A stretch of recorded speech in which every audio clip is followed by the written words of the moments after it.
Right balance அப்படின்னா மிகச்சரியான ஒரு சமநிலை அப்படின்னு நம்ம நினைக்கலாம். ரீட் Philippians 4 சாப்டர் 6-9 வேர்ஸ் 8 தான் இன்னைக்கு devotion. Paul balanced 4 activities: learned, received, heard and seen. அப்போ பவுல் தன்னுடைய வாழ்க்கையில் ரொம்ப முக்கியமாக மிக குறிப்பாக சொல்லிட்டு வந்தார். இன்னைக்கு பவுலுடைய போதகம்தான் உலகம் முழுவதும் மிக பிரபலமாக இருக்கிறதுக்கு காரணம் என்னன்னு கேட்டிங்கன்னா, சிஸ்டமேட்டிக்காக இருக்கும். நான் எப்பயுமே சொல்கிறேன்ல, உங்களுக்கு லைஃப்பில் டார்கெட் இருக்கணும் அப்படின்னு பவுல் சொல்கிறாரு. பைபிளில் டார்கெட் வச்சு போங்கன்னு சொல்லியிருக்காரா? இப்போ நீங்கள் படித்ததில் எங்கே டார்கெட் வச்சுருக்கோன்னு சொல்லுங்கள் பாரு. அவர் சொல்கிறார் பாரு,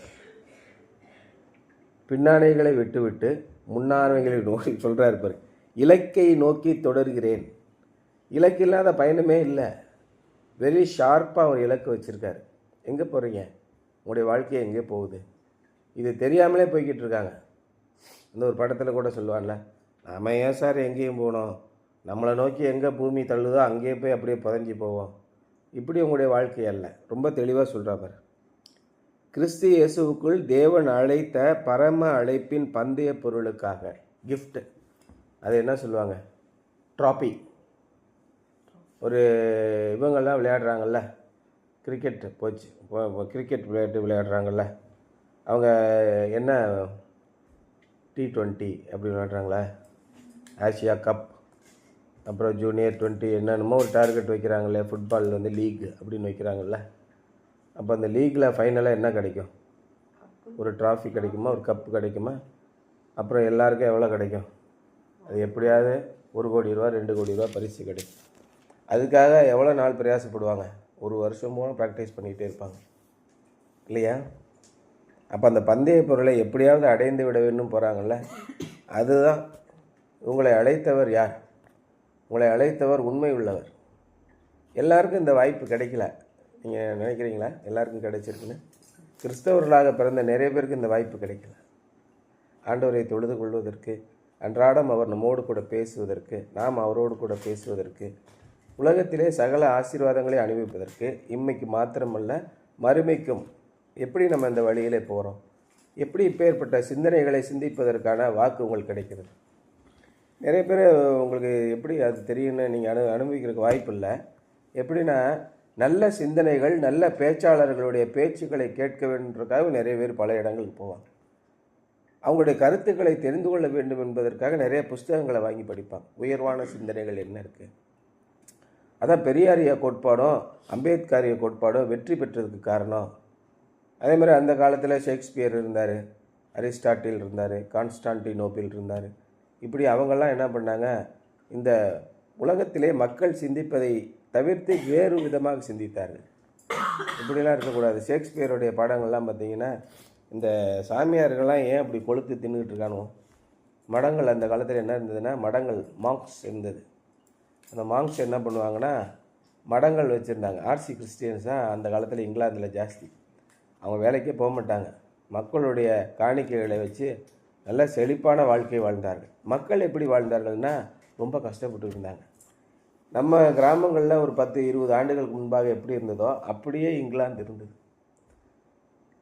ஷேக்ஸ்பியர் அவருடைய கவிதையில் எழுதுகிறார், மாடு படுத்து கிடக்கு, பன்னி படுத்து கிடக்கு, சேராக கிடக்கு, சாக்கடை ஓடிக்கிட்டு இருக்கு, குளிர் நடுக்குது பயங்கரமாக, அங்கே மக்கள் போத்திக்கிறதுக்கு போர்வை இல்லாமல் கிழிந்த கந்தல் ஆடைகளை அணிந்திருக்கிறார்கள், விவசாயிகள் ரொம்ப கஷ்டப்படுறாங்க. இப்படிலாம் அவர் எழுதுகிறார். அந்த காலத்தில் அப்படி தான் சமுதாயம் இருந்தது. அந்த சமுதாயத்தில் யார் இருந்தா அப்படின்னா, அரசவைக்கும் ரொம்ப நெருக்கமானவங்க யாருன்னா பிரபுக்கள்னு இருந்தாங்க. நிலச்சுவாந்தார்கள்னு சொல்லுவாங்க, ஜமீன்தார்கள். நம்ம ஊரில் ஜமீன்தாரும் அரச சேர்ந்தவங்களும் ஒரு குரூப்பாக இருப்பாங்க. அவங்க மட்டும்தான் பாடம் படிக்க முடியும், அவங்க தான் உயர் குலத்தில் இருக்க முடியும். ஏன் சினிமா கூட அவங்க மட்டும்தான் பார்ப்பாங்க. நாடகம் கூட அந்த காலத்தில் சினிமா கிடையாது, நாடகம் அவங்க மட்டும்தான் இருப்பாங்க. அப்போ கிளப்பு இருக்கும். கிளப்பு அந்த இப்போ நம்ம ரோட்டரி கிளப், லயன்ஸ் கிளப்லாம் இருக்குல்ல, இதோட முன்னோடி அது. கிளப்னா காஃபி கிளப் அப்படின்னு பேர். அங்கெல்லாம் உயர்தரமானவர்கள் கோட்டு சூட்டு போட்டுட்டு குதிரையில் காஃபி சாப்பிடுவான். அவன் தான். மற்ற பொதுமக்களுக்கெல்லாம் அங்கே அனுமதி கிடையாது. அதுக்கப்புறம் தான் அதை அப்படியே காஃபி ஹவுசஸ்ன்னு மாற்றினாங்க. காஃபி ஹவுசஸ் மாற்றி எல்லா பொதுமக்களும் வரலாம். அப்போ காஃபி ஹவுஸில் கூட்டம் வரக்காக ஆரேட்டர்ஸ் கொண்டு வந்தாங்க, பேச்சாளர்கள். அந்த பேச்சை கேட்குறக்கு அப்போலாம் ரேடியோ கிடையாதுல்ல, ஒரு ஆள் வந்து பேசுவான். உங்களுக்கு தெரியுமா ஃப்ரான்ஸில் இன்றைக்கி என்ன நடக்குது தெரியுமா, ஸ்வீடனில் என்ன நடக்குது தெரியுமா, ஸ்வீடனோட ஆர்மி இங்கிலாந்துக்கு எதிராக வருது தெரியுமா, எல்லோரும் சேர்ந்து ஒன்றா இருக்காங்க. இப்படியே அவங்க கேள்விப்பட்டவர்களும் சொல்லுவாங்க. அதை பேசுறதுக்கு ரொம்ப பேர் கேட்டுக்கிட்டு இருப்பாங்க. ஷேக்ஸ்பியர் என்ன சொல்லியிருக்காரு தெரியுமா, அவருடைய நாடகம் அடுத்து நடக்க போகுது அப்படியே புதுசாக பேசுவாங்க. இந்த பேசுகிறத கவனிக்கிறாங்க நிறைய பேர் வருவாங்க. ஆனால் பவுல் வந்து ரொம்ப தெளிவாக போதிச்சார். நமக்கு எல்லாம் இந்த விஷயங்கள் எல்லாம் நம்ம போகாமலே நம்ம வீட்டிலேயே கிடைக்குது. இந்த உலகத்தில் இருக்க அத்தனை விஷயங்களையும் ஆண்டவர் நமக்கு சொல்லி கொடுக்குறார். பவுல் ரொம்ப தெளிவாக சொல்கிறார் பாருங்க, கிறிஸ்து இயேசுவுக்குள் தேவன் அழைத்த பரம அழைப்பின் பந்தய பொருளுக்காக இலக்கை நோக்கி தொடர்கிறேன். டார்கெட் உண்டு கிறிஸ்டியனில், நம்முடைய லைஃப்பில் டார்கெட் உண்டு. நீங்கள் என்ன செய்ய போகிறீங்க உங்களுடைய வாழ்க்கையில், என்ன இலக்கு? நான் இயேசுவுக்காக எல்லாவற்றையும் செய்வேன் என்றால் இயேசு எனக்கு என்ன சொல்கிறாரோ அதை நான் செய்ய போகிறேன். அப்பேற்பட்ட ஆசீர்வாதத்தை அவர் உங்களுக்கு தருவார். இயேசுவை நம்பி பற்றி கொண்டேன், மாட்சிமையான மீட்பை பெற்றேன். யாரும் ஒருத்தன் கூட அழிந்து போகலை. நீதிமானுடைய பிள்ளைகள் ஒருவர் கூட அப்பத்துக்காக இறந்து தெரியவில்லை. அதான் நேற்று கூட படித்தோம்ல, ஒருத்தர், நான் எனக்கு ரொம்ப வயசாகிட்டுங்க, 80 வயசாகிட்டு, இத்தனை வருஷமும் மனிதனுடைய வாழ்க்கையிலே இறைவன் இடைப்படுகிறார் என்பதை மாத்திரம் நான் கண்டிருக்கிறேன். ஆகவே இறைவனுக்கு முதலிடம் கொடுங்கள் அப்படின்னு சொன்னார்ல இந்த எம்பி அந்த செனேட்டில் பேசும்போது. அதுமாரி பால் 4 விஷயங்களை சமநிலைப்படுத்துகிறார். எந்த 4 விஷயம்? லேர்னட், கற்றுக்கொண்டவர்கள். ரிசீவ்டு, பெற்றுக்கொண்டவர்கள். ஹர்ட், கேள்விப்பட்டது. அண்ட் சீன், பார்த்தவை. இப்படி சொல்கிறார். It is one thing to learn a truth, but quite another thing to receive it inwardly and make it a part of our inner self. ஒரு உண்மையை, ஒரு சத்தியமான விஷயத்தை குறித்து தெரிந்து கொள்வது, கற்றுக்கொள்வது, ஆழமாக புரிந்து கொள்வது என்பது ஒரு விஷயம். இன்னொரு விஷயம் அதை ஏற்றுக்கொள்வது, நம்முடைய மனதிலே ஏற்றுக்கொண்டு அதை பின்பற்றுவது. இயேசு கிறிஸ்து நல்லவர் தான் தெரியும், அவரால் பாவங்களை மன்னிக்க முடியும்னு உலகத்தில் எல்லாருக்குமே தெரியும். எல்லா மதத்தினரும் ஒத்துக்கிறாங்க. ஆமாம்மா, நீங்கள் சொல்கிறது உண்மைதான், அது கரெக்டு தான் அப்படின்னு சொல்லி சொல்கிறாங்க. ஏன் மற்ற தெய்வர்களை கும்பிடக்கூடாது? நேற்று ஒரு இதை படித்தேன். அவர் என்ன சொல்கிறாரு, அதாவது பிரம்மன் வந்து ஒரு பூவை உற்று நோக்குகிறார். அதில் வந்து கர்ப்பமாகி ஒரு பெண் பிறக்கிறார். அந்த பெண் வந்து பார்க்குறதுக்கு ரொம்ப அழகாக இருக்காங்க, ஒரு பிரம்மனோட மகள் அப்படின்னு சொல்லி சொல்கிறாங்க. அதை இந்த இதில் பார்த்தவர்களை எடுத்து எழுதியிருந்தார். அந்த பிரம்மன் வந்து அவள் மேல் ஆசைப்படுகிறான், மகள் மேல். என்னப்பா இப்படி செய்கிறதெல்லாம் தப்பு இல்லையா அப்படின்னா, அந்த பொண்ணு வந்து மாட்டேன் அப்படிங்கிறான். அதுக்கு அவர் சொல்கிறாரு, ஒரு பிள்ளையை பெற்றுக்கொள்வதற்காக ஒரு ஆண் பிள்ளையோடையோ தாயோடையோ சகோதரியோடையோ யாரோடு வேணாலும் இருக்கலாம் அப்படின்னு ரிக் வேதத்தில் எழுதிட்டு வர்றார். அது மாதிரி நிறைய எழுதிட்டு வர்றாரு. அது சாராம்சம் இதுதான். அப்படிப்பட்ட ஒருவரை நான் எப்படி இறைவனாக ஏற்றுக்கொள்ள முடியும் அப்படின்னு கீழே எழுதி முடிக்கிறார். அவருடைய கருத்துக்களை எழுதிட்டு வர்றார். இயேசு கிறிஸ்துவை பற்றி அவர்கள் ஒரு குற்றச்சாட்டை சொல்லும்போது என்ன விதமான குற்றச்சாட்டை சொல்லிவிட முடியும் அப்படின்னு பார்த்தா ஒன்றுமே இல்லை. அநேக பொய் சாட்சிகள் எழுந்து வந்து அவருக்கு விரோதமாக குற்றம் சாட்டினார்கள். ஒன்றும் நிலைத்து நிற்கவில்லை. இயேசு கிறிஸ்து உயிரோடு இருக்கிறார், நம்மோடு வாழ்கிறார் என்பதற்கு ஏதாவது அத்தாட்சி இருக்கா? ஏதாவது நீங்கள் நல்லா அறிவியல் பூர்வமாக பேசுகிறீங்க, அதுக்கு ஏதாவது ஒரு சான்று வேணும்ல சொல்லுங்கள் அப்படின்னா யாருக்கும் சான்று கிடைக்காது, கொடுக்க முடியாது. அப்படியே சொல்ல முடியும்? இயேசு கிறிஸ்து உயிரோடு இருக்கிறார் என்ற சான்று நம்முடைய வாழ்க்கையிலே இல்லை என்றால் நம்ம எதற்கு அவரை பற்றி பேசிகிட்டு கிடக்கணும்? வேஸ்ட். இயேசு கிறிஸ்து உங்களுடைய வாழ்க்கையில் இருந்தால்தான் நீங்கள் சொல்லணும். நான் அதான் எப்போயுமே சொல்லுவேன், எம்கேசி பிரியாணியை நீங்கள் சாப்பிட்டு நல்லா இருந்தால் அடுத்தவங்கள்ட்ட போய் நல்லா இருக்குன்னு சொல்லுங்கள். உங்களுக்கு தலப்பாக்கட்டி பிரியாணி நல்லா இருந்தால் சாப்பிட்டுட்டு சொல்லுங்கள், இல்லையா? இன்னொன்று என்ன சொல்லுவோம், இங்கே பிரியாணி தொப்பி வாப்பாவா, அந்த பிரியாணியெல்லாம் போய் சாப்பிட்றீங்க. எந்த பிரியாணி நல்லா இருக்கும் நீங்களே முடிவு பண்ணிக்கோங்க. கர்த்தர் நல்லவர் என்பதை ருசித்து பாருங்கள். பர்சனல் எக்ஸ்பீரியன்ஸ் இல்லை அப்படின்னா நீங்கள் இறைவனை பின்பற்றாதீர்கள். சும்மா கடமைக்காக இறைவனை பின்பற்றாதீர்கள். உங்களுடைய பிரச்சனைகள் வரும்போது அவரிடத்திலே சொல்லுங்கள். அவர் தீர்வு கொடுத்து உண்மையிலேயே அவர் உங்களுடைய வாழ்க்கையில் இடைப்படுகிறார் என்று இருந்தால் நீங்கள் இயேசு கிறிஸ்துவை பின்பற்றுங்கள். அவ்வளோதான். பர்சனல் எக்ஸ்பீரியன்ஸை நீங்கள் என்ஜாய் பண்ணுங்கள். எப்பேற்பட்ட சோதனைகள் வந்தாலும் ஆண்டவர் உங்களுக்கு விடுதலை கொடுப்பார். அப்பேற்பட்ட தெய்வத்தை என்னுடைய வாழ்க்கையில் நான் அனுபவித்திருக்கிறேன். சார் அதெல்லாம் நீங்கள் சொல்கிறதெல்லாம் ஒரு ஹாலோசினேஷன்ஸ், சைக்காலஜி தான் உங்களுக்கு தெரியும்ல. அது நம்மளே மனதில் நினச்சிக்கிட்டே இருக்கிறதுனால உங்களுக்கு தோணுது, மற்றபடி ஒன்றும் இல்லை. அப்படி அறிவியல் பூர்வமான சான்று சொல்லிக்கிறார். உடனே அப்படி நம்ம இருக்குமோ அப்படி பார்த்தா அப்படிலாம் இல்லை. யாராலையுமே நிகழ்த்த முடியாத காரியங்களே நம்முடைய வாழ்க்கையில் ஆண்டவர் நிகழ்த்தி இருக்கிறார். அதான் நம்ம அவரை பற்றி கொள்கிறோம் இல்லையா? இதை நீங்கள் பார்க்கணும். ஆணித்தரமாக உங்களுடைய வாழ்க்கையிலே நீங்கள் விசுவாசிக்கணும். உங்களுடைய வாழ்க்கையில் இருந்தால் தான் ஒரு மரம் நல்ல மரம் என்பதை எப்படி நீங்கள் தெரிந்து கொள்வீர்கள்?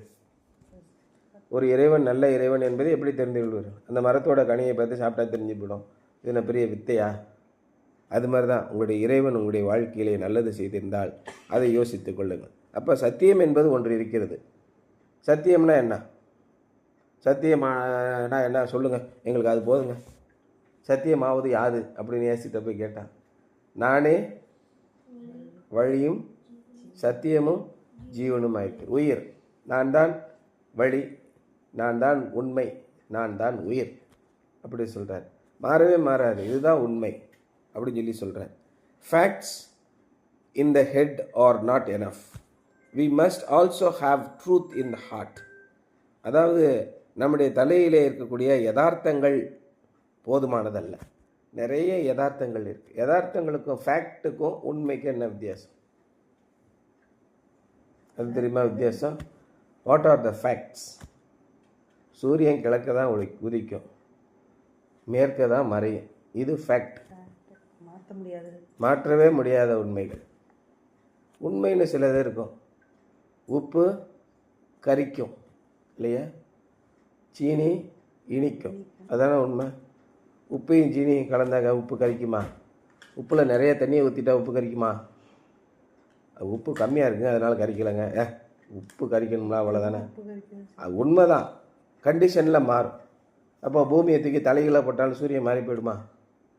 இதுதான் விஷயம். மழை வானத்திலிருந்து தான் பெய்யும். இப்படி தான் சில விஷயங்களை வந்து மாற்ற முடியாது. அதுதான் மாற்ற முடியாத உண்மைகள் தான் ஃபேக்ட்ஸ். அப்போ மாற்ற முடியாத உண்மைகள் நம்முடைய தலையில் நிறைய, நம்முடைய படிப்பு நாம் கற்றுக்கொள்ள நிறைய விஷயங்களை கற்றுக்கொள்கிறோம்.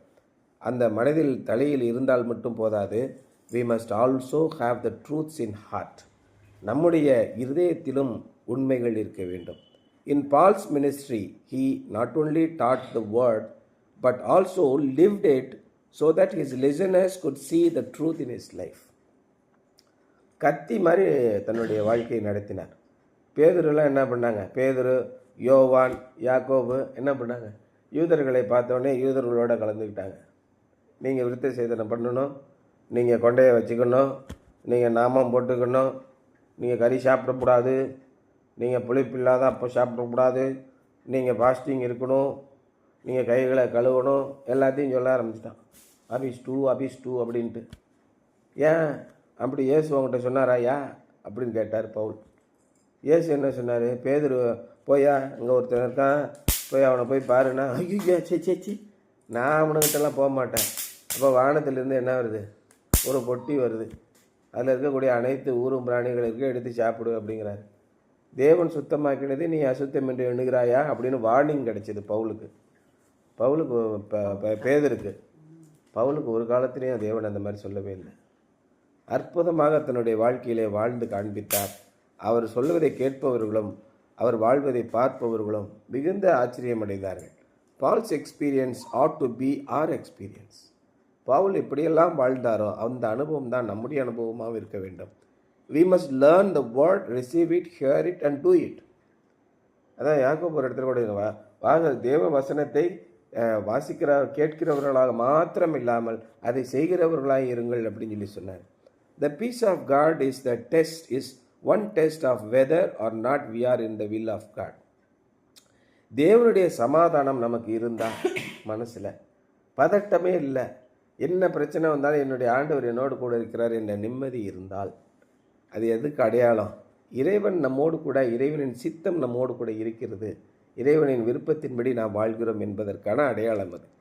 If you are walking with the Lord, நாம் இறைவனோடு நடந்து கொண்டிருக்கிறோம் என்றால், then the peace of God and the God of peace exercise their influence over our hearts. தேவனுடைய பாதையிலே நடந்தால் தேவனுடைய சமாதானத்தின் தேவனும் நம்மோடு கூட இருப்பார்கள். எப்படி அற்புதமாக எழுதுகிறார் பார். If you are walking with the Lord then the peace of God and the God of peace. 7ஆம் வசனத்தில் அப்படி போட்டிருக்காரு. 4ஆம் அதிகாரம் 7ஆம் வசனம் பாருங்கள். அப்பொழுது எல்லா புத்திக்கும் மேலான தேவ சமாதானம் உங்கள் இருதயங்களையும் உங்கள் சிந்தைகளையும் கிறிஸ்து இயேசுக்குள்ளாக காத்துக்கொள்ளும். 9ஆம் வசனம் பாருங்கள். நீங்கள் என்னிடத்தில் கற்றும் அடைந்தும் கேட்டும் கண்டும் எவைகளோ அவைகளே செய்யுங்கள், அப்பொழுது சமாதானத்தின் தேவன் உங்களோடு இருப்பார். 7ஆம் வசனம் பாருங்கள். தேவ சமாதானம் உங்களோடு இருக்கும். 9ஆம் வசனத்தில் சமாதானத்தின் தேவன் உங்களோடு கூட இருப்பார் அப்படின்னு எழுதுகிறார். Exercise their influence over our hearts. whenever we disobey we lose the peace, that peace, and we know we have done something wrong. இறைவனுடைய சித்தத்துக்கு விருப்பத்திற்கு மாறான ஒரு காரியத்தை நாம் செய்யும்போது இறைவனுடைய வழியிலிருந்து நாம் விலகி போகிறோம் என்பது நம்முடைய மனதுக்கு அப்பட்டமாக தெரியும்.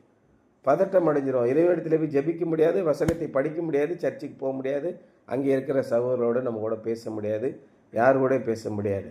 நம்ம அமைதியாக திரும்பி வந்துடும். அப்பேற்பட்ட உறவு அங்கே அருந்து போய்விடும். உடனே மனம் திரும்பி ஆண்டவரிடத்தில் அறிக்கை செய்யுங்கள், நேர்முகம் பொருந்துங்கள்.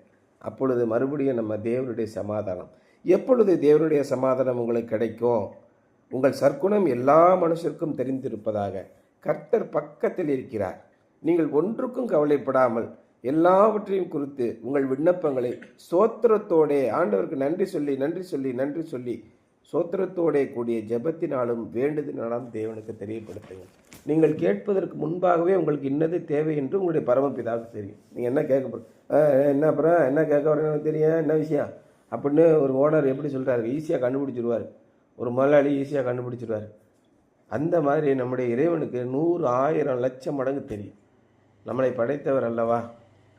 Right praying, right thinking, right living. These are the 3 conditions for having the secure mind and victory over worry. நமக்கு ஒரு பயங்கரமான பத்திரமான ஒரு மனது இருக்கிறது, கவலைகளின் மீது வெற்றி கிடைக்கிறது. இப்படிலாம் வேணும் அப்படின்னா உங்களுடைய கவலைகள் மீது வெற்றி மேல் வெற்றி. வெற்றி உண்டு, வெற்றி உண்டு, வெற்றி உண்டு, வெற்றி உண்டு, வெற்றி உண்டு, வெற்றி உண்டு, கிறிஸ்துவுக்குள் வாழும் எனக்கு எப்போதும் வெற்றி உண்டு. இல்லையா? அது வேணும்னா நீங்கள் என்ன பண்ணணும்? Right praying, right thinking, right living. இது 3 முக்கியம். நீங்கள் எதை சிந்தித்து கொண்டிருக்க வேண்டும்? கடைசியாக சகோதரரே அப்படின்னு சொல்லியிருக்கார்ல, நீ படிச்சல, எதை சிந்தித்து கொண்டிருக்க வேண்டும்? உண்மையுள்ளவைகள் எவைகளோ, ஒழுக்கமுள்ளவைகள் எவையோ, கற்புள்ளவை எவையோ, நீதியுள்ளவை எவையோ, அன்புள்ளவை எவையோ, நற்கீர்த்தி உள்ளவை எவையோ, புண்ணியம் எதுவோ, புகழ் எதுவோ அவற்றே சிந்தித்து கொண்டிருங்கள். ஆல்வேஸ் இதையே சிந்திச்சுக்கிட்டே இருங்க அப்படிங்கிறார். மற்ற விஷயங்களை சிந்திக்காதீங்க. அடுத்தவனை எப்படி ஏமாத்துறது, அவன் சொத்தை எப்படி ஆட்டையை போடுறது, எங்கள் அப்பா சொத்தை எப்படி திங்கிறது, என் தாத்தா சொத்தை எப்படி பிடிங்கி திங்கிறது, இதெல்லாம் யோசிக்காதீங்க. இதை சொல்கிறார். ஒழுக்கமுள்ளவைகள் எவைகளோ, நீதி உள்ளவை எவையோ, கற்புள்ளவை எவையோ, அன்புள்ளவை எவையோ, நல்ல பெருமைகளை தரக்கூடியவை எவையோ, புண்ணியம் எதுவோ, புகழ் எதுவோ அதையே சிந்தித்து கொண்டிரு. அதுக்கு முந்தின 3ஆம் அதிகாரத்தில் சொல்கிறார் பாரு, அவளுடைய புகழ் என்னதான் இருக்கிறதுனா லட்சையேன்னு எழுதுகிறார் பாரு. நான் இப்பொழுது அநேகந்தரம் உங்களிடத்திலே சொல்லியிருக்கிறேன், இப்பொழுது கண்ணீரோடும் கூட சொல்லுகிறேன், அவர்களுடைய முடிவு அழிவு, அவருடைய தேவன் வயிறு, அவர்களுடைய மகிமை, அவர்களுக்கு கிடைக்கும் அவமானமும் லட்சியும் கேவலமுமே.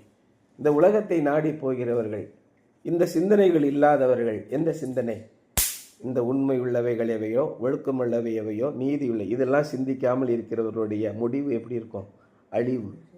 அவருடைய மகிமை அவமானம் கேடும். அதான் சொல்கிறார்.